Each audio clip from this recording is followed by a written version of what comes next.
Quel est le chemin qui nous conduit en Christ, ou comment recevons-nous la lumière de la vie? La réponse sera tout naturellement et brièvement celle-ci. Pour avoir la lumière, il nous faut avoir la vie. Cette lumière est la lumière de la vie. Elle est le produit de la vie. Toute lumière divine, toute vraie lumière de Dieu est une lumière vivante. Ce ne sera jamais une lumière théorique, ni une lumière purement doctrinale. C'est une lumière vivante. Et comment recevons-nous cette lumière de vie? Nous sommes dans l'évangile de Jean, mis très fortement en présence de ces deux choses. Christ en nous et nous en Christ. Le Seigneur nous a donné pour nous faire comprendre cela une illustration magnifique que nous lisons dans le chapitre 12e. Qu'est-ce donc être en Christ? Qu'est-ce donc avoir Christ en nous? Qu'est-ce donc être dans la vie, dans la lumière? Qu'est-ce donc avoir la vie et la lumière en nous? Nous le voyons ici. Il y a la vie dans ce grain de blé, mais ce n'est qu'un seul grain.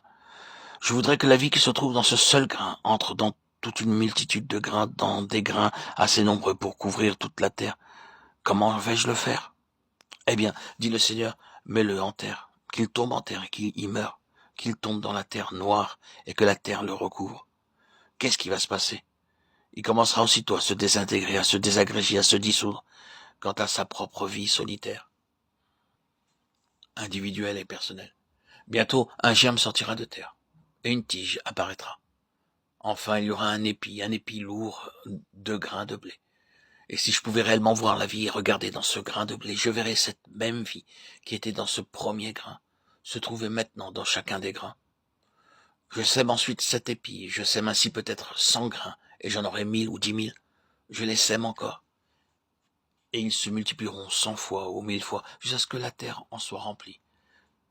Et si je pouvais regarder avec un verre grossissant, dans chacun de ces millions et de ces millions de grains, et que la vie soit quelque chose de visible à l'œil, je verrai que cette même vie originelle est devenue la vie de chacun d'entre eux.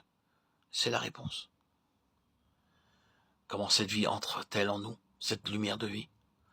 Le Seigneur Jésus dit qu'une mort est nécessaire, une mort à ce que nous sommes en nous-mêmes, une mort à notre propre vie, une mort à une vie vécue en dehors de lui. Il nous faut descendre avec lui dans la mort. Et là, sous l'action de l'Esprit de Dieu, en union avec Christ enseveli, il se fait une transmission de sa vie en nous.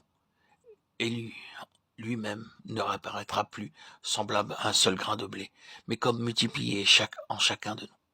C'est le miracle qui se reproduit chaque année dans le domaine naturel, et c'est exactement le principe par lequel le Seigneur entre en nous. Nous voyons combien il est nécessaire pour nous de cesser à avoir une vie en dehors du Seigneur, d'abandonner entièrement cette vie qui est nôtre,